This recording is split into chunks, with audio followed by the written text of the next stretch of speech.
Toni Braxton stood at the altar. Her heart was beating so fast, honestly, it was like a drum solo in her chest. She looked at the man in front of her, Brian Birdman Williams. He was her rock, her love. They had been through so much together, ups and downs, breakups and makeups. But today, August 8th, 2024, they were finally here in a small, private chapel in Los Angeles. Just a few close friends were watching. This was it. This was their forever. Toni took a deep breath. She felt a tear roll down her cheek, but this was a happy tear, a tear of pure joy. She held Brian's hands. They were warm and strong, and she squeezed them tight. The minister began to speak, his voice soft and kind. Toni heard the words, but she was lost in Brian's eyes. He looked at her with so much love. It made her feel safe, made her feel whole. She remembered all the years of friendship, all the late-night phone calls, all the moments that led them to this very spot.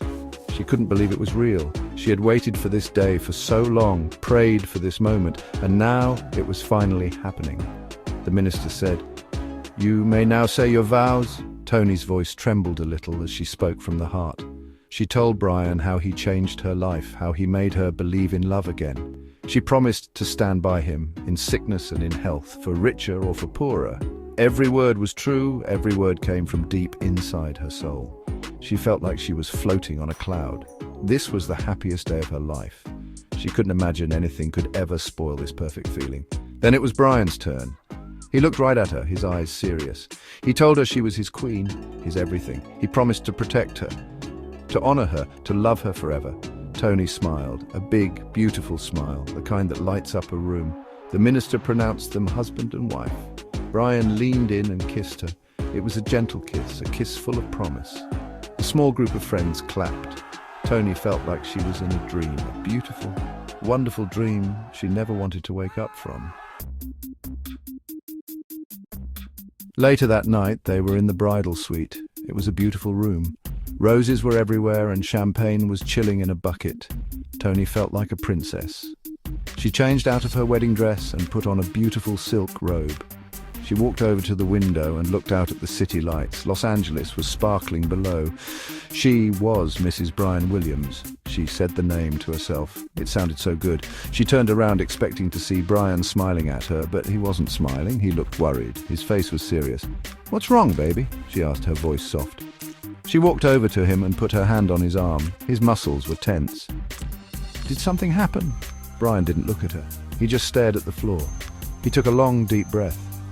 The silence in the room was heavy. Toni's heart started to beat fast again, but this time, it was not from joy. It was from fear. Something was wrong, very wrong. She could feel it in the air. The happy mood from the wedding was gone. "Toni," he started, his voice low. "We need to talk." He finally looked up at her. His eyes were filled with something she couldn't read, pain, regret she didn't know. "I need you to do something for me," he said. "I need you to keep this marriage a secret. No one can know. Not your family, not the public, no one." Toni just stared at him. She thought she must have heard him wrong. A secret? Why would they keep their marriage a secret? They had just promised to love each other in front of God. Her mind was spinning. 1,000 questions popped into her head. She felt confused. A secret? "Brian, what are you talking about? We just got married." She felt a lump forming in her throat. This wasn't happening. This couldn't be happening. Why? Why would you ask me to do that? Her voice was shaking now. The joy she felt just hours ago was turning into a cold, hard knot in her stomach. The beautiful bridal suite suddenly felt like a cage. She looked at the man she just married, and for the first time he looked like a stranger. Before Brian could answer, there was a soft knock on the door. Brian's head snapped toward the sound. He looked scared. "Don't say anything," he whispered to Toni. He walked to the door and opened it just a crack. A man slipped inside. He was handsome, dressed in a sharp suit. He looked at Brian, then he looked at Toni. He gave her a small, sad smile. Toni had no idea who this man was. She looked at Brian for an explanation, but Brian just looked away, ashamed. The beautiful room felt smaller, colder. "Toni," the man said, his voice calm. "My name is Patrick." He walked closer to her. "I think you deserve to know the truth."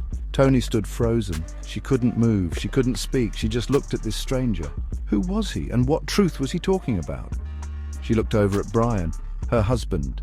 He was standing by the wall, his head down. He wouldn't even look at her. The silence was deafening. All she could hear was the pounding of her own heart. This nightmare was getting worse. Patrick took a breath.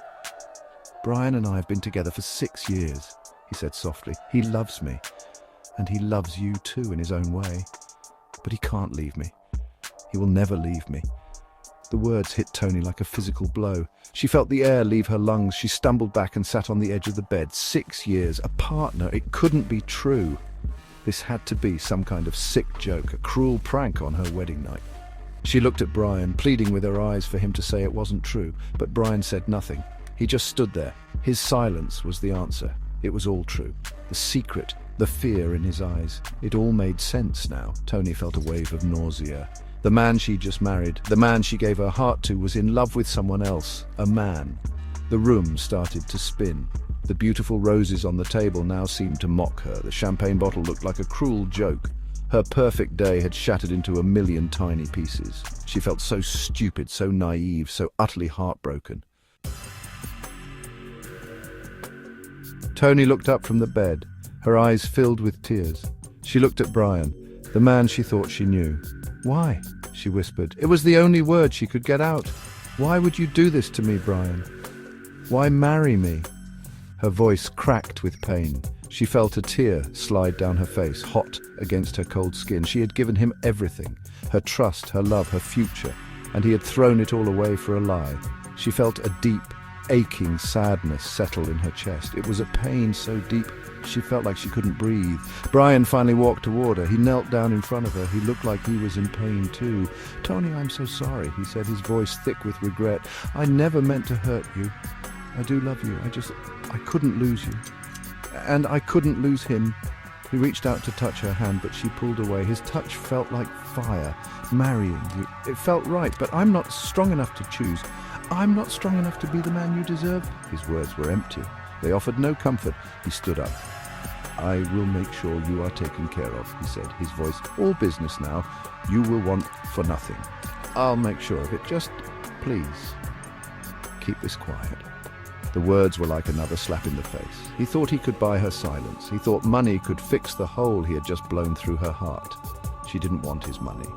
She wanted the love he promised her at the altar. She wanted the life they were supposed to build together. She wanted the dream, not this cold, ugly reality. And by that time, Toni's hurt was turning into anger. And she glared at Brian with the sharp words of, "Oh dear, you will definitely pay for this in more than money." Brian turned to Patrick. "Let's go," he said quietly. Patrick gave Toni one last look. It was a look of pity. Then he and Brian walked to the door. They didn't look back. The door clicked shut behind them, leaving Toni all alone in the bridal suite.